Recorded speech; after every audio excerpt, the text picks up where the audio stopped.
বড়দের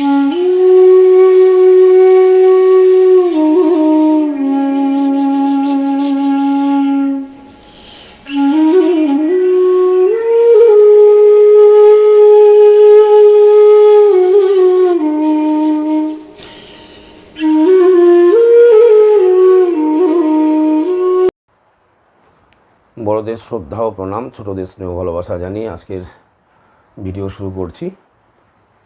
আমি গত পরশুদিন একটি ভিডিও তৈরি করেছিলাম যেখানে স্বামী কি মহাকাল মহারাজ কি যা বলেছেন, কি কিছু উল্টোপাল্টা কথা বলেছেন, তার কিছু উত্তর দিতে আমি সেই ভিডিওটা তৈরি করেছিলাম। তো সেখানে যে কমেন্টগুলো এসেছিলো, তো তার বেশিরভাগ কমেন্টই আমাকে খুব উদ্বুদ্ধ করে, প্রেরণা দেয়। প্রচুর পরিমাণে আমার গুরু ভাই বোনরা সমর্থন করে এবং তাদেরও মনে অনেক ক্ষোভ ছিল, তাদের সেই ক্ষোভ প্রশমিত হয়। এটাই আমার সার্থকতা। যে তিনি পরিবর্তন হবেন কি না আমার কথায় আমি তো জানি না, কিন্তু তারা যে একটা তৃপ্তি পেলেন, কারণ গুরু প্রবর্তিত যে আদর্শ বা তার সম্বন্ধে কিছু বললে তো আমরা সেটা সহ্য করতে পারি না, আমাদের গায়ে লাগে। তো তারা আমাকে অনেকেই ধন্যবাদ জানিয়েছেন, অসংখ্য আন্তরিক ধন্যবাদ জানিয়েছেন, আমার সুস্থতা কামনা করেছেন। আমিও তাদের প্রতি আন্তরিকভাবে কৃতজ্ঞ। আন্তরিকভাবে আপনারাও সুস্থ থাকবেন, ভালো থাকবেন। ইদানিং আমি একটু কাশি হচ্ছে, মানে সর্দি কাশি হচ্ছে, হয়তো কথা বলতে বলতে কাশি হতে পারে, আমাকে একটু ক্ষমা করবেন। আর কিছু মানুষ, সামান্য কিছু মানুষ, তারা ওই একই রকম কমেন্ট করেছেন, উল্টোপাল্টা কিছু কমেন্ট করেছেন। যাই হোক, কিছু থাকবেই এরকম, হ্যাঁ, ওগুলো নিয়ে কোনো প্রবলেম নেই। আমাদের কাজ আমাদের করে যেতে হবে। তবে আমাদের সব সময় কিন্তু সব কিছু সহ্য করলে চলবে না।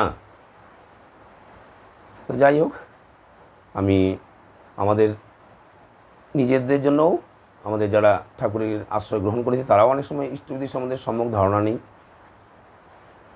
দীক্ষা সম্বন্ধে সম্যক ধারণা নেই। আমাদের জানার তো শেষ নেই তাদের উদ্দেশ্য। আর যারা কিছু উল্টোপাল্টা কমেন্ট করেছেন, আপনারাও দেখতে পারেন আমার এই ভিডিও, শুনলে শুনতে পারেন। যদি নিউট্রাল মানসিকতা নিয়ে শোনেন, আমি আশা করব যে আপনার সেই যে ধারণাগুলো পাল্টাবে।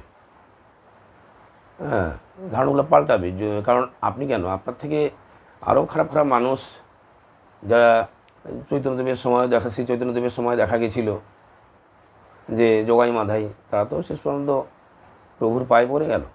কাজী সাহেব তো সে তো একদম কত কিছু করলো প্রভু চৈতন্যদেবের বিরুদ্ধে, শেষ পর্যন্ত তিনিও তো তার আশ্রয় লাভ করলেন।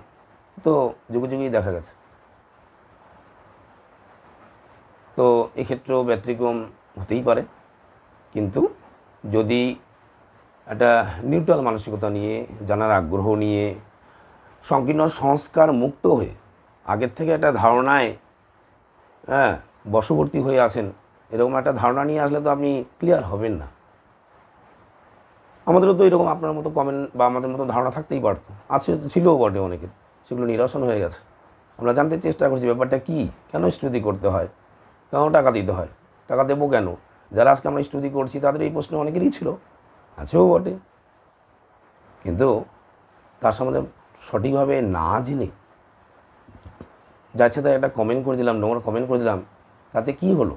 এই কমেন্টই আপনার শিক্ষার, আপনার পারিবারিক কালচার, শিক্ষার সব কিছু প্রকাশ করে দেয় যে আপনি কোন ক্যাটাগরি, কোন ফ্যামিলিতে আমি বিলং করছেন, আপনার পরিবার কালচার কী।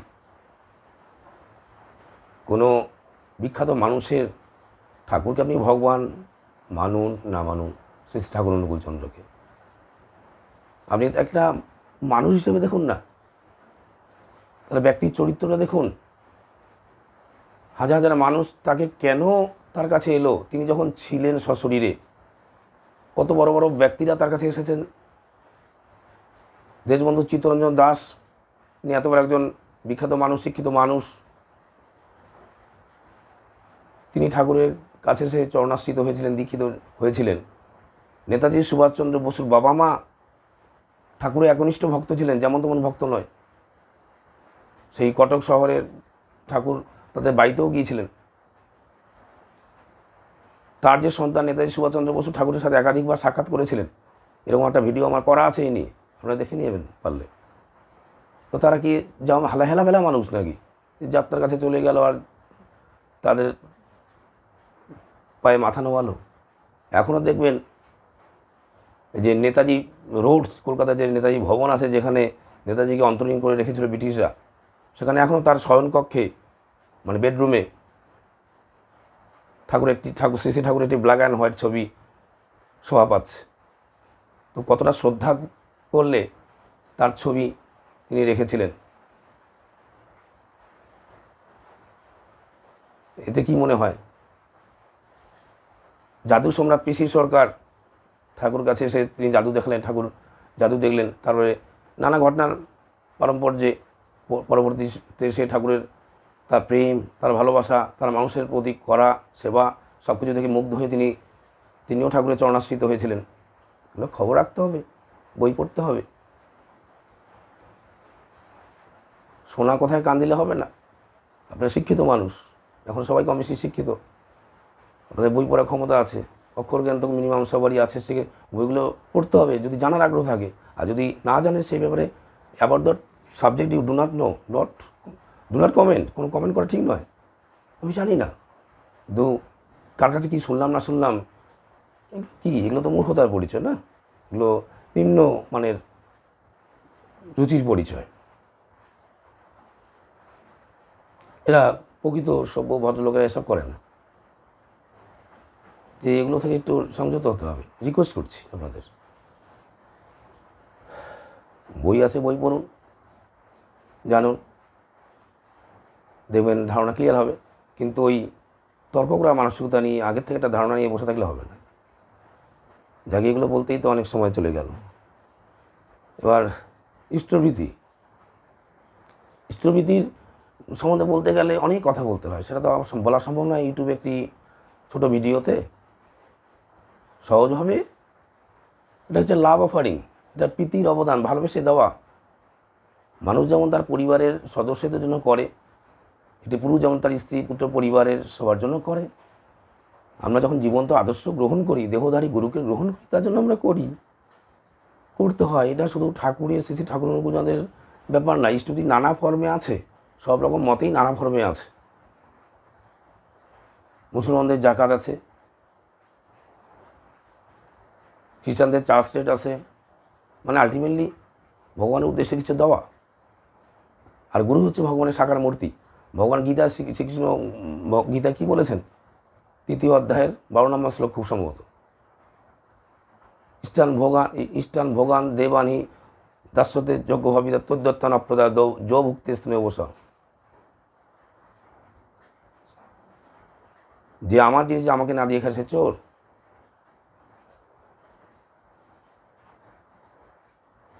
তো গুরু হচ্ছে ভগবানের সাকার মূর্তি। আমার জিনিস বলতে কি? ভগবানের জিনিস। গুরু হচ্ছে ভগবানের সাকার মূর্তি, তার জন্য করতে হয়।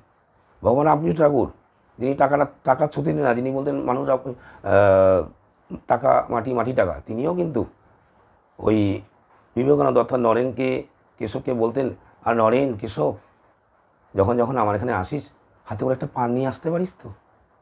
তাহলে যিনি অনেক টাকা দিলে তিনি টাকাকে রিফিউজ করতেন, না না না না এসব আমাকে দেবেন না, ছুতেন না, অথচ তিনি একটা পান নিয়ে আসতে বলেন কেন? ওই পান মানে এটা কি? তো ঠাকুর ইষ্টভীতিটাও তাই, ভোজ্য নিবেদন। কিন্তু ভোজ্য পাঠানোর সমস্যা থাকে তো গুরুগৃহে বা গুরুর নিকটে, সেই জন্য পয়সা দিয়ে করতে হয়। তাকে এটা প্রীতির দান, লাভস অফারিংস। ইষ্টভীতি হচ্ছে practical materialist condense form of aesthetic devotion. মানুষ ইষ্টপ্রণতার একটা কার্যকরী সংক্ষিপ্ত রূপ হচ্ছে ইষ্টভীতি, যা করলে প্রত্যুষে ভরে উঠে একটু পরিষ্কার পরিচ্ছন্ন হয়ে ভক্তি সহকারে দৈনন্দিন সেভাবে গুরুকে নিবেদন করলে আমাদের মধ্যে অতিরিক্ত একটা শক্তি সঞ্চয় হয়, মনে এবং আত্মিক এবং মানসিকভাবে। যে শক্তির প্রভাবে যে কোনো আগন্তুক বিপদকে আমরা জয় করতে পারি। যেখানে একটি মানুষ ভেঙে যায়, সেখানে যারা ইষ্টবিধি পরায়ণ ব্যক্তি তারা সহজভাবে সেই বিপদ আপদ থেকে মুক্ত হওয়ার শক্তি অর্জন করে।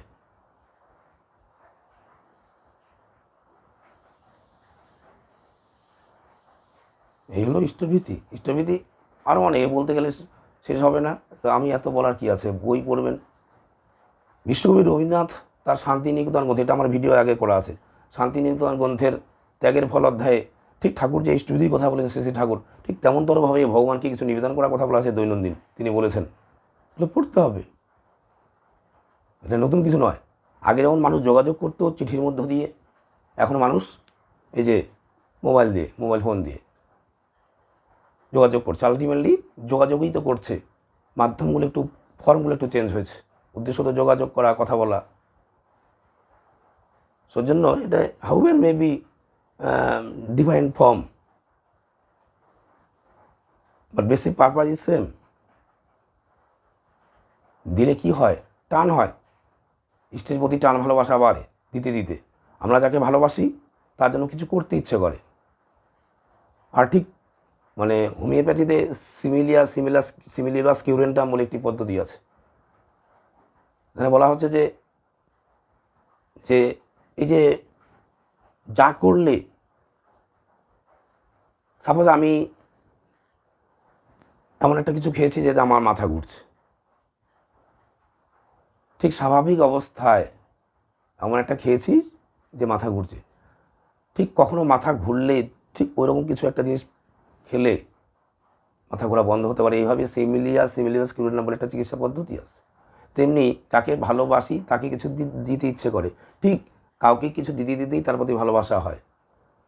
বনের একটা পশু ধরে নিয়ে এসে বাড়িতে লালন পালন করলেও তার প্রতি টান হয়। সেজন্য ইষ্টের প্রতি টান, ভক্তি, ভালোবাসা শুধু কল্পনা নয়, বাস্তবে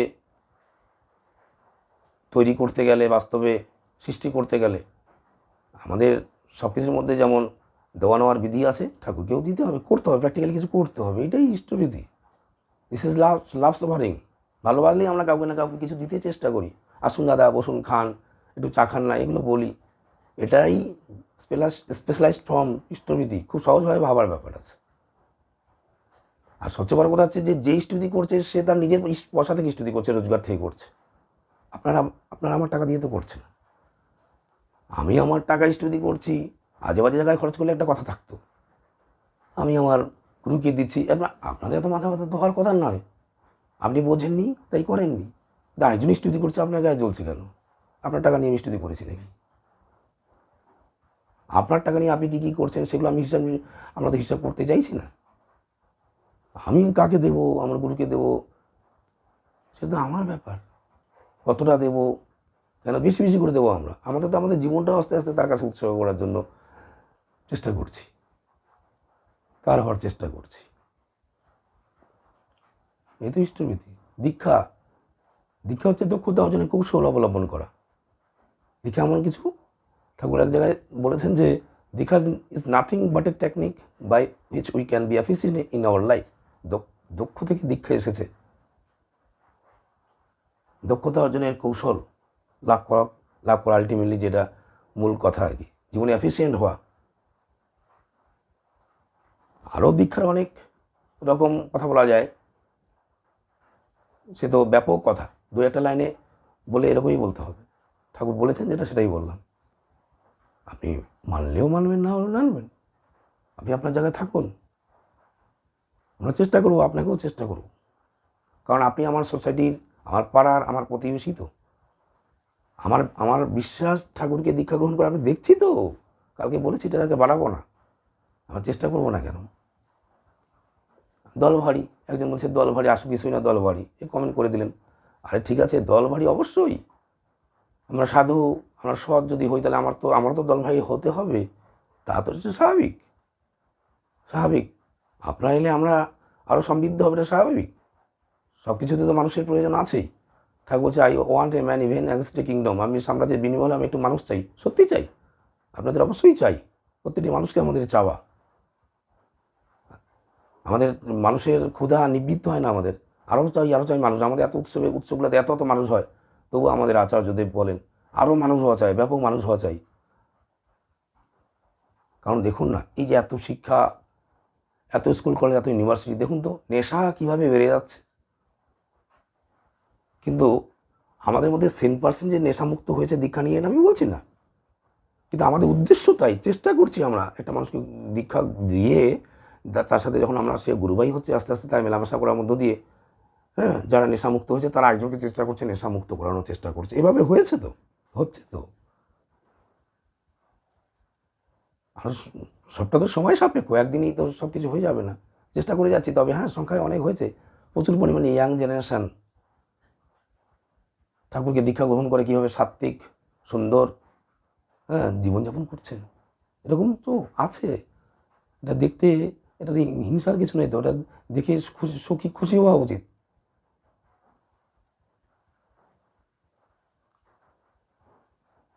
তাই দীক্ষা জোর করে, আমি বলেছি জোর করে দীক্ষা নেওয়ার কথা ঠাকুরের কথা, আমি তো কালকে বলেছি ভিডিওতে, পরশু দিনে, জোর করে দেওয়ার ব্যাপার নেই। কিন্তু ওই যে কোনো মানুষ যখন দীক্ষা নিয়ে এতটা উপকৃত হয়, তখন সে তার মতো করে মনে করে, এটা ব্যক্তিগত, তার মতো করে মনে করে তারা যাকে ভালোবাসে, এটা কোনো না কোনোভাবে তার একটা সম্পর্ক আছে, তার চেষ্টা করে এই মানুষটাকে তো ভালো হতে পারে দীক্ষা নিলে। কি আছে আপনাদের যে অনেকে, একজন ভদ্রমহিলা বোধ হয় একজন কমেন্ট করেছেন, দীক্ষা নিলে ওই পয়সা টাকা পয়সা, কী সব কমেন্ট করেন। আমরা যারা দীক্ষা দিই, আমাদের টাকা, ব্যক্তিগত টাকা বরং খরচ হয়। এমনও আছে যে কেউ দীক্ষা নিব বলে দিল যে আমার দক্ষিণা নেই, আমরা বলি যে ঠিক আছে আপাতত আমার কাছে ধার নিয়ে নাও, তুমি পরে দিয়ে দিও। এরকম আমরা করে থাকি। আমাদের মানে ভেতরে ঢুকুন, বাইরের থেকে যেটা জানেন না সেটা বলছেন, এটা তো সুস্থ মস্তিষ্কের লক্ষণ নয়। জানতে হবে, না বুঝে একটা কমেন্ট করে দেওয়া ঠিক নেই। যার সম্বন্ধে জানো না এমন বিষয়ে লোককে কিছু বলতে নেই, কিছু উপদেশও দিতে নেই।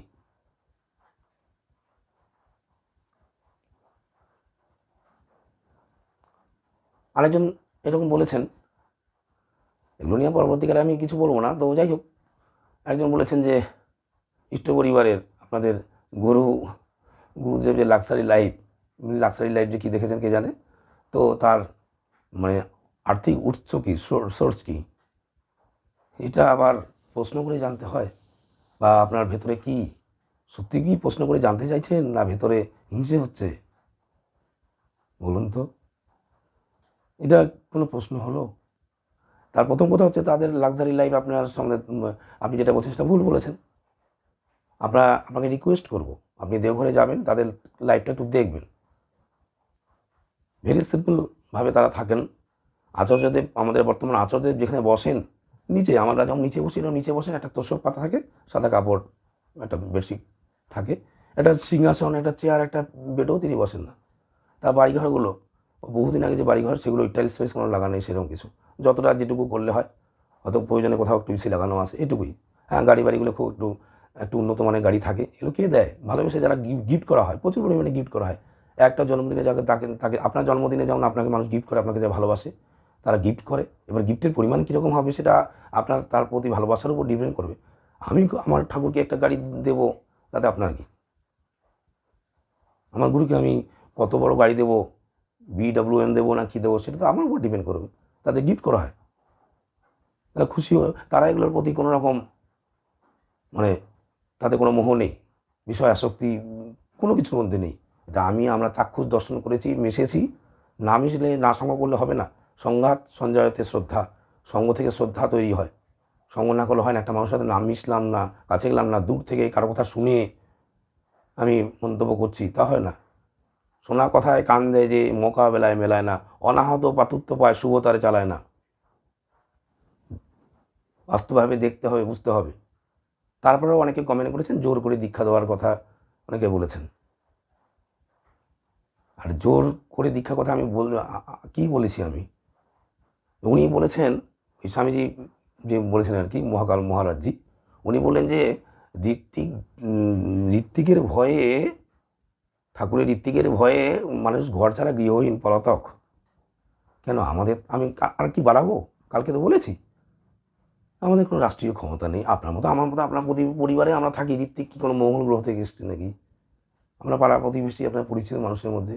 আপনার একান্তই যদি তার কথা শুনতে না হয় আপনি তাকে বাড়িতে ঢুকতে দেবেন না। আপনার কোনো দুর্বলতা আছে, আপনার কোনো কী আছে যে আপনি আপনার বাড়িতে এসে ঢুকবে? আপনার বাড়িতে আমি ঢুকতে পারবো ইচ্ছে করলে? আপনি আমাকে ঢুকতে দেবেন? আপনি আপনার বাড়ি ছেড়ে পালাচ্ছেন, এটা আমি বন্দুক নিয়ে গেছি নাকি? তবুও বলছি, আমি তো বললাম যে যদি কোনো গুরু ভাই বোনেরা একটু জোর জবরদস্তি করে থাকে তারা এটা করবেন না, আমি তো বলেছি। কিন্তু এটা নিয়ে খুব কুপ্রচার, বিশেষ করে ওই জাতীয় একটা ব্যক্তির মধ্যে যে ধর্মের কথা বলছে, যে সাধু সেজে বসে আছে, তার পক্ষে এইসব ভিডিও করা ঠিক নয়। তার শিষ্যরা তার কাছে তারা কী শিখবে? তাকে যারা অনুসরণ করছে, যে অন্য সমালোচনা নিন্দা এগুলো নিয়ে ব্যাপৃত থাকা, কী শেখাবে তারা? ঠাকুর সম্বন্ধে ভালো কিছু বলুক। ঠিক কালকে যেগুলো বলেছিলাম, ঠাকুরকে ধরে মানুষের কত ভালো ভালো মানুষে পরিণত হচ্ছে, কত খারাপ মানুষ ভালো মানুষে পরিণত হচ্ছে, সেগুলো বলতে হবে। তো সেগুলো বলুক। হ্যাঁ, বলতে পারে যে এই জিনিসটা আপনাদের খারাপ লেগেছে। আমার একটা মানুষের, একটা সংস্থার সব কিছু অনেক সময় হয় না ঠিক, সে সম্বন্ধে ওইভাবে বিরূপ মন্তব্য করা ঠিক না, তাই বলে। আর আমার ভাষার সম্বন্ধে একজন বলেছেন যে আপনার ভাষা অত খারাপ, আপনার সাথে ওনার পার্থক্য কী থাকলো? বাহ, খুব ভালো কথা। আপনার বাড়িতে এসে আপনার বাবা মাকে, আপনার মা বোনের প্রতি অত্যাচার করবে, আপনি মিনমিন ভদ্রতা দেখাবেন। হায় রে আপনার ভাষা, হায় রে আপনার জ্ঞান। এই জাতীয় দুর্বলতা, এই জাতীয় কাপুরুষতাকে ধিক্কার জানাই। বাঁচবো তো বাঁচার মতো বাঁচবো। পিতার নিন্দা, গুরু নিন্দা কখনো প্রশ্রয় দেব না। ওইরকম ভদ্রতা, তথাকথিত ভদ্র হওয়ার কোনো ব্যাপার নেই। আমরা ঈশ্বরের কুকুর, আমরা ঈশ্বরের কুকুর হওয়ার চেষ্টা করছি। প্রভুভক্ত কুকুর কখনো গুরু নিন্দা সহ্য করেন। তার প্রভুর শত্রু এলে সে ভুক ভুক করবেই। প্রভুর স্বার্থ রক্ষাই তার লক্ষ্য। সে ভুক ভুক করলো, এখন প্রভুর শত্রু তাকে খারাপ পেলে কোনো যায় আসে না। ভক্ত হনুমান, রামচন্দ্র রাবণকে একটা সময় ক্ষমা করার মতো মানসিকতা দেখিয়েছিল, কিন্তু বলছে না, আপনি ক্ষমা করতে পারেন, কিন্তু আপনার যে শত্রু আমি তাকে কখনো ক্ষমা করতে পারবো না। যিশু কুশবিদ্ধ করেছিল। ভক্তরা সবাই কিন্তু, হ্যাঁ, একমাত্র মেরি ম্যাগডালিন প্রতিবাদ করেছিলেন, বাকি খুব একটা প্রতিবাদ ওই রকম ভদ্রতা দেখেছিল, প্রতিবাদ না করা। এটা কখনো ঠিক নয়। তিনি প্রভু, তিনি দয়াময়, তিনি নিজের বলেছেন যে এদের, হে প্রভু, এরা জানে না এরা কী করছে, এদের ক্ষমা করো। কিন্তু তার শিষ্য হয়ে তার গুরুর এরকম অবস্থা, এর প্রকৃত শিষ্যের কর্তব্য নয়। তার গার্ডেল দুর্বল ছিল। মিষ্টি কথা যেমন দরকার আছে, শক্ত কথার প্রয়োজন আছে। তবু আমি আমার সীমা ছাড়িয়ে যাইনি, কখনো তুই তো গাড়ি করিনি। তার যা তিনি করেছেন সেগুলোর সঙ্গে বলেছি যে আপনি অসভ্যতা করেছেন। আপনার ভাষা, অনুকূল ঠাকুর এই ওয়ার্ডটা, আমরা যা তাকে ভালোবাসি তার খুব ভালো লাগে না আমার শুনতে। শ্রী ঠাকুর অনুকূল চন্দ্র বলবেন, বিশ্বকবি রবীন্দ্রনাথ কত সুন্দর ভালো লাগে, মাননীয় মুখ্যমন্ত্রী, মাননীয় প্রধানমন্ত্রী কত সুন্দর ভালো লাগে, নাম ধরে ডাকা। আমি যেই হোক না কেন, এটা আমার পছন্দ নয়, আমি সাপোর্ট করি না। সম্মানীকে মান দিতে হয়, মান দিলে মান পাওয়া যায়। এগুলোর জন্যই আমি সেই কথাগুলো বলেছিলাম আর কি। যাক, তিনি শুধরাবেন কি না আমি জানি না, তবে আমার যারা গুরু ভাই বোনেরা আছেন তারা যথেষ্ট আমাকে সম্মান শ্রদ্ধা জানিয়েছেন, খুশি হয়েছেন তারা, কারণ তাদের অনেকেরই ক্ষোভ ছিল তার এই ভিডিওগুলোর অ্যাগেনস্টে। হয়তো সবাই ভিডিও করতে পারে না, বলতে পারার সুযোগ পায়নি। তাদের খুশি আমাকে সার্থক করেছে যে আমি আমার এই কথার মধ্যে তাদের খুশি উদ্বোধন করেছি, তাদের শান্তি দিতে পেরেছি, তাদের আমি সার্থক। ভিডিও অনেক বড় হয়ে যাচ্ছে, পরবর্তীকালে আরও কোনো ঠাকুরের বিষয় নিয়ে আমি কথা বলবো। কেউ আমি যদি কিছু জানার ইচ্ছে থাকে জানাতে পারেন বিষয়, কিন্তু সেই মানসিকতা নিয়ে জানাবেন। উল্টোপাল্টা কমেন্ট করলে আপনার ওই পরিচয়টাই আপনি উন্মোচন করবেন, এই মাত্রই আর কি। তবু আবার সবারই যারা উল্টোপাল্টা মন্তব্য করেছেন, কমেন্ট করছেন, এই জানি আমার ঠাকুর আপনার কী পাকা ধানে মই দিয়েছে।